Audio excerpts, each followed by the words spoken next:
दोस्तों, जब कहीं से न्याय नहीं मिलता तो लोगों की आखिरी उम्मीद होती है हायर जुडिशरी। लोग हाई कोर्ट, सुप्रीम कोर्ट के जज के सामने हाथ जोड़े खड़े रहते हैं इस उम्मीद में कि देखिए यहां तो सत्य की ही जीत होगी, सत्यमेव जयते, और कहीं हो ना हो हाई कोर्ट सुप्रीम कोर्ट में तो अवश्य होगा। लेकिन दोस्तों, हुआ यूं है दिल्ली में, जिसके बाद पूरा देश आज कहीं ना कहीं शॉक्ड है। दरअसल दोस्तों, दिल्ली हाईकोर्ट के जज के घर में आग लगी। आग बुझाने जब फायर ब्रिगेड गए, आग तो बुझा दिया, लेकिन उसके बाद जो हुआ है उसमें पूरा देश आज झुलस रहा है। हाईकोर्ट जज के घर से लाखों कुछ तो यहां करोड़ों कह रहे हैं, इतने कैश बरामद हुए हैं। दोस्तों, यहां पर सवाल पूछा जा रहा है, क्या जो जज स्वयं, जिसकी आप देखें कॉलेजियम सिस्टम जिसे हम कहते हैं कि स्वयं अपने लोगों को चुना जाता है, जिसको कई लोग कहते हैं इसमें भाई भतीजावाद होता है, नेपोटिज्म होती है, क्या इस प्रकार से जजेस को चुना जाना, क्या उनको जजेस को अपने कंडक्ट को स्वयं सेल्फ रेगुलेट करवाना, क्या इस पर रोक लगनी चाहिए? दोस्तों, अगर आप देखें तो बहुत ज्यादा इसे न्यूज में कवर किया जा रहा है।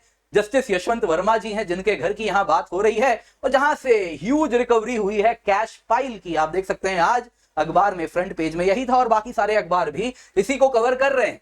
दरअसल दोस्तों, हुआ यूं, दिल्ली हाईकोर्ट के जज के ऑफिशियल रेसिडेंस में आग लगी। ऑफिशियल रेसिडेंस कैसे? तो दोस्तों, यहां पे अगर आप देखें तो ये न्यूज भी सामने आया है, जिसमें आप देख सकते हैं Delhi fire service fire report details दिख रहे हैं। 21 मार्च 2025, 30 तुगलक रोड। दोस्तों, ये जो मीडिया में रिपोर्ट्स आ रहे हैं ये बता रहे हैं कि आप ऑडेसिटी देखिए। जी हां, आप ये देखिए कि जज अपने ऑफिशियल बंगले में कैश स्टैश करके रखते हैं। दरअसल आग लगी।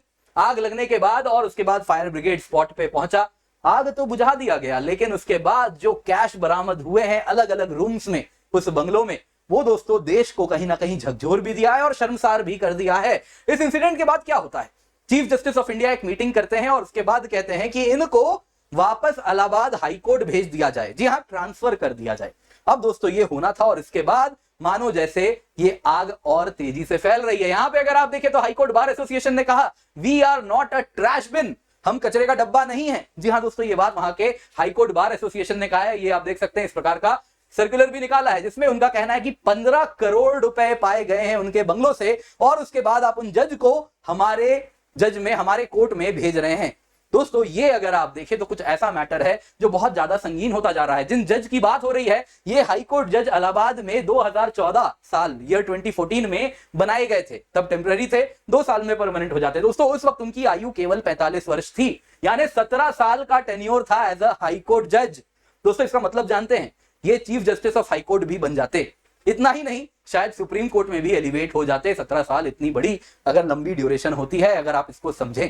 दोस्तों, ये जज के घर से लाखों की तादाद में, कुछ कह रहे हैं करोड़ों की तादाद में कैश बरामद हुआ है। इसके बाद जो प्रोमिनेंट सिटीजन है वो भी पूछ रहे हैं, क्या केवल ट्रांसफर सफिशिएंट है? भारत एकमात्र ऐसा देश है जहां पे बाकी ऑफिशियल्स तो अपने सारे के सारे जितनी भी उनकी प्रॉपर्टी होती है, फिर वो 2 व्हीलर 4 व्हीलर घर सब कुछ उनको बताना होता है, लेकिन जुडिशरी को एग्जेम्प्ट किया गया है। Mandatory declaration of asset is not needed.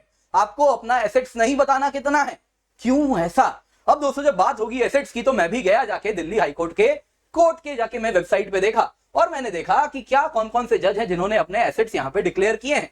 तो जैसे ही एसेट्स डिक्लेरेशन की बात करें तो जस्टिस यशवंत वर्मा जी ने तो एसेट डिक्लेयर किया है। पीडीएफ यहां पे फाइंड दिख रहा है, आप देख सकते हैं, पीडीएफ अपलोडेड है। बाकी सब में आप देख सकते हैं file not uploaded, chief justice Devendra Kumar Upadhyay ji, file not uploaded, लेकिन इन्होंने तो फाइल अपलोड किया है। लेकिन अंदर जैसे ही आप जाएंगे उस फाइल में क्या अपलोड किया है, शायद आप भी मेरे जैसे शॉक में ही चले जाएंगे। दोस्तों, यहां पे अगर आप देखें तो फिलहाल जो अप्रोर हुआ ट्रांसफर को लेके, सुप्रीम कोर्ट ने कहा कि देखिए बस ये प्रिलिमिनरी हो रहा है, अभी ट्रांसफर किया है। उसके बाद अगर आप देखें तो एक इन हाउस प्रोब होने वाला है जस्टिस यशवंत वर्मा जी के खिलाफ और उसके बाद दिल्ली हाईकोर्ट चीफ जस्टिस, अगर आप देखें तो एक रिपोर्ट भी उनसे लिया जाएगा। दोस्तों, यहां पे जानना होगा, अगर आप देखें तो उनको भी एक बार सुनना तो पड़ेगा कि एंड ऑफ द डे कैसे वो कैश बरामद हुए। लेकिन यहां पे जो प्रथा बनी रही है कि हम जजेस को बस और बस बहुत तो वो रिजाइन कर देते हैं, रेजिग्नेशन दे देते हैं, लेकिन इस प्रथा को बदलने की आवश्यकता है। यहां पे प्रॉपर इंक्वायरी होनी चाहिए कि वो कौन कौन से फैसले थे, कहां से, यदि पैसा सच में उस प्रकार से आया है। ऐसा भी हो सकता है, वो ऐसा भी बोल सकते हैं कि पैसे किसी ने रख दिए, मुझे नहीं मालूम, मैं छुट्टी पे गया था और उसके बाद मुझे फंसाया जा रहा है। तो ये सारे मैटर का प्रॉपर इन्वेस्टिगेशन होना बेहद आवश्यक है। लेकिन अगर इन्वेस्टिगेशन में यह पता चलता है कि जज साहब ने इलेजिटिमेट तरीके से वो पैसे बनाए हैं, जो कि ऑब्वियसली इतना बड़ा अमाउंट कैश का है, तो कैसे भी आया हो, पहले की भी कमाई हो तो भी वो इलेजिटिमेट ही रहेगा। तो वो इलेजिटिमेट कमाई यदि जुडिशियल प्रोसीडिंग्स के दौरान हुई है तो वो कौन कौन से कहीं ना कहीं उन्होंने फैसले लिए हैं जिससे पैसे बने हैं, वो भी देश को जानने का हक है। दोस्तों यहाँ पर कई सवाल भी पूछे जा रहे हैं। अगर आप देखें तो एक तरफ तो पूछा जा रहा है इन्होंने कौन कौन से इंपॉर्टेंट केसेस सुने हैं, एक बार हम वो भी जरा देखेंगे यहाँ पे। इसके सिवा क्या हमें रिफॉर्म करना होगा, ये बड़ा इंपॉर्टेंट हो गया है। क्या है जुडिशियल अकाउंटेबिलिटी बिल, क्या है नेशनल जुडिशरी अकाउंटेबिलिटी कमीशन, एनजैक क्या था, और बहुत सारी चीजें हैं जिन पर अब चर्चा होनी शुरू हो रही है, तो जरूरी है उन पे हम चर्चा करें एक बार। तो दोस्तों यहाँ पे इससे पहले आगे बढ़े, बहुत जरूरी अनाउंसमेंट है। 23 मार्च को सुबह 11 बजे, शाम को 5 बजे आप अवश्य जुड़े। Unacademy civil services championship test आपके लिए हम लेकर के आए हैं, निश्चिंत होकर जुड़े, क्योंकि आपके लिए 100% तक स्कॉलरशिप ही नहीं बल्कि IPL box ticket, iPad, Samsung tablet, smart watch, सब कुछ यहां पर आपको हम दे रहे हैं। 100% तक स्कॉलरशिप भी आपको मिल रही है, निश्चिंत होकर जुड़े दोस्तों, इसका फायदा अवश्य उठाएं। पिंड कमेंट में पहला लिंक आपको मिल जाएगा, जल्दी से जाके जुड़ जाएं। दोस्तों यहाँ पे किनकी बात हो रही है, दोस्तों यहाँ पे आप जिनको तस्वीर में देख रहे हैं ये है जस्टिस यशवंत वर्मा जी। ये as an advocate Allahabad high court के साथ अगस्त 8, 1992 को जुड़े थे। उसके बाद दोस्तों इन्होंने constitutional law, labour and industrial laws, corporate law, taxation, इन सभी पे कहीं ना कहीं अपना लॉ प्रैक्टिस किया इलाहाबाद हाईकोर्ट में। और उसके बाद अगर आप देखें तो एडिशनल जज इलाहाबाद हाईकोर्ट के बने 2014 में, परमानेंट हो गए ये फरवरी 1, 2016 को, और तब से ये इलाहाबाद हाईकोर्ट के साथ जुड़े रहे एज अ जज, और इनको अक्टूबर 11, 2021 को दिल्ली हाईकोर्ट भेज दिया जाता है। अब दोस्तों इन्होंने काफी प्रोमिनेंट केसेस हियर किए हैं। अगर आप देखें तो वैसे मैं वापस दिल्ली हाईकोर्ट के जजमेंट इंफॉर्मेशन सिस्टम में गया और देखा जस्टिस यशवंत वर्मा जी किस कौन कौन से केसेस को रिसेंटली लिए हैं। बहुत सारे केसेस हैं, तो रिसेंटली यहाँ पे आपको देखने मिल रहा है 11 मार्च 2025 को, वैसे ही 7 मार्च 2025, तो बिल्कुल लेटेस्ट है। अभी ये कौन सा मैटर सुन रहे थे जो लास्ट इन्होंने जजमेंट ऑर्डर वगैरह दिया है। तो अगर आप देखें तो वोडाफोन के खिलाफ डिप्टी कमिश्नर इनकम टैक्स, तो इनकम टैक्स रिलेटेड लॉस कहीं ना कहीं उस केस को ये सुन रहे थे, दूसरी तरफ वोडाफोन थी। वैसे ही अगर आप देखें तो यहाँ पे इंटरग्लोब एविएशन भी आपको देखने मिलेगा, तो again principal commissioner of customs, new custom house, तो कहीं ना कहीं टैक्स वाला मैटर ये बहुत ज्यादा लिया करते थे।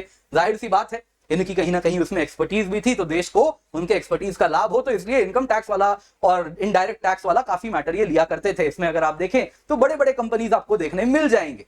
अब यहाँ पे दोस्तों कुछ इंपॉर्टेंट केसेस जरा सुनिए, इन्होंने कुछ पॉलिटिकल केसेस भी लिए हैं और कुछ बाकी लीगल केसेस भी जो इन्होंने हैंडल किया है, जजमेंट दिया है, जरा सुनिए। पहला था दोस्तों इसमें इंडियन नेशनल कांग्रेस का इनकम टैक्स रीअसेसमेंट प्रोसीडिंग्स जो इन्होंने था, आपको याद होगा अकाउंट फ्रीज हुआ था, चुनाव का टाइम था, और उसमें इनकम टैक्स वगैरह का लेकर इंडियन नेशनल कांग्रेस के खिलाफ कहीं ना कहीं काफी वहां पे सुनवाई वगैरह चल रही थी, क्या हो रहा है, तो ये भी इन्होंने ही हियर किया था। इसके सिवा आम आदमी पार्टी के सत्येंद्र जैन जी हैं, तो उनके खिलाफ इन्होंने कहा था कि बेनामी ट्रांजैक्शन अमेंडमेंट एक्ट के अंतर्गत कोई एक्शन कोर्सिव अदरवाइज उनके खिलाफ ना लिया जाए। पेपैल के खिलाफ prevention of money laundering act के अंतर्गत इन्होंने केस सुना है। वैसे इन्फोर्समेंट डायरेक्टरेट के क्या पावर्स हो उसको इन्होंने सुना है। अनलॉफुल एक्टिविटीज प्रिवेंशन एक्ट वगैरह को लेकर भी इन्होंने सुना है, तो काफी केसेस इन्होंने सुने हैं। अब दोस्तों यहाँ पे सवाल उठता है, जब हम केसेस जान गए हैं तो सुप्रीम कोर्ट क्या करने वाली है।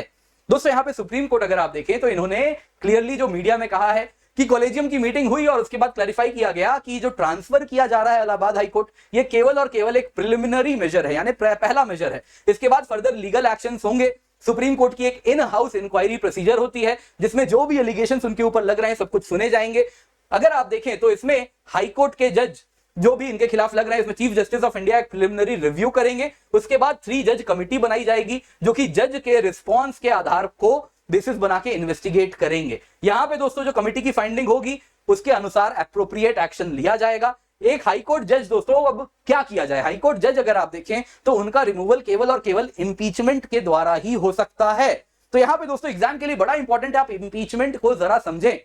आर्टिकल 124 और आर्टिकल 217 भारतीय संविधान की कहती है कि आप कैसे सुप्रीम कोर्ट जज और हाई कोर्ट जज को इंपीच कर सकते हैं। जो प्रोसीजर है ये जजेस इंक्वायरी एक्ट 1968 के द्वारा अगर आप देखें तो उसमें इलैबोरेट किया गया है। कॉन्स्टिट्यूशन बड़ा क्लियर कहता है कि जज को रिमूव करना है तो केवल प्रेसिडेंट के ऑर्डर पे होगा, और वो भी ऐसे नहीं, एक मोशन पास होना होगा स्पेशल मेजॉरिटी से दोनों ही हाउसेज में, लोकसभा भी राज्यसभा भी। और ये स्पेशल मेजॉरिटी का मतलब होता है जो total members of the house हैं उनकी मेजॉरिटी हो और at least 2/3 of the members of that house present and voting होने चाहिए। यानी बहुत अगर आप देखें तो स्ट्रिक्ट पैरामीटर्स रखे गए हैं। अगर आप देखें तो इंपीचमेंट की अगर हम बात करें तो आज तक कोई भी जज इंपीचमेंट से रिमूव नहीं हुए हैं भारत के इतिहास में। जब से कॉन्स्टिट्यूशन एनफोर्स हुआ नहीं हुए, यूजुअली जजेस पहले ही अगर आप देखें तो अपना रेजिग्नेशन दे देते हैं। लेकिन सवाल उठता है क्या रेजिग्नेशन सफिशिएंट है। यहां सवाल उठता है अगर आपने कहीं से भी, अगर आप सच में दोषी हैं, जजेस को ऐसा लगता है, सुप्रीम कोर्ट के चीफ जस्टिस भी इंक्वायरी करेंगे। अगर ऐसा लगता है तो सवाल उठता है, ये जानना पड़ेगा कि ये पैसे कहां से आए और उस बेसिस पे आपने जो भी डिसीजंस लिए उनको एक बार वापस से हमें सुनना पड़ेगा। क्या किया जाए दोस्तों? यहां पे सबसे पहले तो बात हो रही थी कि भाई आप जो भी जजेस हैं उन्होंने क्या, यहां पे आप देख सकते हैं डिक्लेरेशन ऑफ एसेट्स क्या किए हैं। तो जाके मैंने देखा जस्टिस वर्मा, यशवंत वर्मा जी का पीडीएफ यहां पे अपलोडेड दिख रहा है। जब मैं अपलोडेड पीडीएफ को खोला तो देखिए क्या मिला, डमी पीडीएफ फाइल। जी हाँ दोस्तों, ताकि ऐसा ना लगे फाइल नॉट अपलोडेड, तो इन्होंने एक ब्लैंक पीडीएफ अपलोड कर दिया जिसमें लिखा है डमी पीडीएफ फाइल।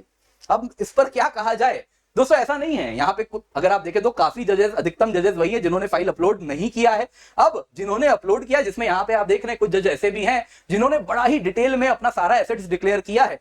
कारण है दोस्तों, जजेस को ऑब्लिगेटरी नहीं है, मतलब करना ही करना है एसेट डिक्लेयर, ऐसा नहीं है, उनकी मर्जी है, वो चाहे तो करें नहीं चाहे तो ना करें। तो यहां पे इन्होंने डिक्लेयर करके डमी पीडीएफ फाइल डाल दिया है ताकि बुरा ना लगे, ऐसा ना लगे फाइल नॉट अपलोडेड, वो गंदा लग रहा है तो फाइल अपलोड कर देते हैं, अंदर में भले वो डमी पीडीएफ फाइल क्यों ना हो। अब दोस्तों यहां पे अगर आप देखें तो कपिल सिब्बल जी इन्होंने मीडिया को बाइट दिया जिसमें उन्होंने कहा कि वो सीनियर एडवोकेट हैं, राज्यसभा के भी एमपी हैं। उन्होंने कहा कि देखिए जुडिशियल करप्शन कोई आज की बात नहीं है, हमेशा से होती आ रही है, तो इसके खिलाफ कुछ इमीडिएट मेजर्स लेने होंगे। सबसे पहले जज का जो अपॉइंटमेंट प्रोसीजर है हमें उसे बदलना चाहिए। एक नेशनल जुडिशियल अपॉइंटमेंट्स कमीशन की बात हो रही है जिसके अंतर्गत कैसे जुडिशरी अपॉइंट होती है, उसमें ट्रांसपेरेंसी हो, अकाउंटेबिलिटी हो, भाई भतीजावाद को खत्म किया जाए, ये हमेशा से लोग कहते रहे हैं। तो अब सुप्रीम कोर्ट को सोचना पड़ेगा, कहीं ना कहीं सुप्रीम कोर्ट ये सोच रही है कि वो स्वयं इनको रेगुलेट कर पाएगी हायर जजेस को, तो उसमें कहीं ना कहीं कमी दिख रही है। ये सारे केसेस जो आ रहे हैं वो यही बता रहे हैं कि हमें एक कहीं ना कहीं ऐसी बॉडी चाहिए जो कि जुडिशरी के भले अंदर हो, लेकिन कैसे भी करके इन सारे मैटर्स को सीरियसली लिया जाए। सारे जजेस क्यों नहीं एसेट्स डिक्लेयर करें? अगर सारे नेता कर सकते हैं चुनाव लड़ने के पहले, सारे के सारे ब्यूरोक्रेट्स कर सकते हैं, तो जजेस क्यों अलग हैं? तो डिक्लेरेशन ऑफ एसेट तो मस्ट होना ही चाहिए। इसके सिवा जुडिशियल अकाउंटेबिलिटी बिल होनी चाहिए, जुडिशियल स्टैंडर्ड्स क्या हो, क्या कोड ऑफ कंडक्ट हो जजेस का, वो सब में क्लैरिटी हो। यदि ऐसा कुछ केस होता है तो कैसे इन्वेस्टिगेशन होगा, कैसे रिमूवल होगा, उसके मैकेनिज्म्स क्लियरली होने चाहिए। एक एम्पावर्ड बॉडी चाहिए जो जजेस के अंदर भी कहीं ना कहीं इस प्रकार के डिसिप्लिन एनफोर्स करवा सके। यदि जजेस इस प्रकार से करप्शन के प्रैक्टिसेस में इंडल्ज हो रहे हैं तो भारत को 2 बार सोचना चाहिए कि हम किस तरफ आगे बढ़ रहे हैं और क्या कोर्स करेक्शन की आवश्यकता है, क्योंकि end of the day Bharat के लोग जुडिशरी की ओर बड़ी उम्मीद भरी नजरों से देखते हैं। और उसमें भी अगर आप हाई कोर्ट, सुप्रीम कोर्ट की बात करें तो यह मान के चला जाता है कि जो कह दिया दैट इज फाइनल, इसको फर्दर क्वेश्चन भी नहीं किया जाता। और यही कहा जाता है कि हाई कोर्ट ने कह दिया है, सुप्रीम कोर्ट ने कह दिया है तो फाइनल है, वो मतलब न्याय हो चुका है। तो अगर न्याय पैसों के द्वारा हो रहा है तो हमें कहीं ना कहीं चिंता की ये जरूर घड़ी है। आप क्या समझते हैं कमेंट करके अवश्य बताइएगा। लाइक करना ना भूलें, शेयर वीडियो अवश्य करें। दोस्तों हमारा ऑफर कल खत्म हो रहा है, फ्लैट 60% ऑफ आपके लिए हम लाए हैं। 22,999 रुपए में 15 महीने की सब्सक्रिप्शन मिल रही है। Use the code KCET and complete GS, complete CSAT, prelims test series, mains test series with evaluation आपको मिल रहा है। डेडिकेटेड डाउट सॉल्विंग भी आपको मिलता है इस अफोर्डेबल प्राइस पर। लेकिन दोस्तों कल ऑफर खत्म हो जाएगा तो जल्दी से जाएं, जाके जुड़े, यूज द कोड KCET10। इसके सिवा हमारे कई बैचेस है दोस्तों, ये सब आपको अवेलेबल हो जाएंगे एक बार अगर आप अकेडमी सब्सक्रिप्शन लेते हैं तो जल्दी से जाएं, जाके जुड़े। इसके सिवा दोस्तों सीसैट भी आपके लिए हम लेकर के आए, जल्दी से जाएं, बड़ी अफोर्डेबल प्राइस पे है आपके लिए बैच है। और भी बहुत सारे बैचेस हैं, आप देख सकते हैं। कंप्लीट प्रीलिम्स क्रैश कोर्स है दोस्तों 9,999 रुपए में, प्रीलिम्स क्लियर करेंगे, मेंस कोर्स एब्सोल्युटली फ्री मिलेगा। 1 मंथ रिवीजन बैच है 3,999 रुपए में। इसके सिवा अगर आप देखें तो MCQ बैच आपके लिए हम स्पेशल लाए हैं टॉप एजुकेटर्स के द्वारा केवल 1,499 रुपए में। तो जल्दी से जाएं, जाके जुड़े, इसका हिस्सा आप अवश्य बन जाएं।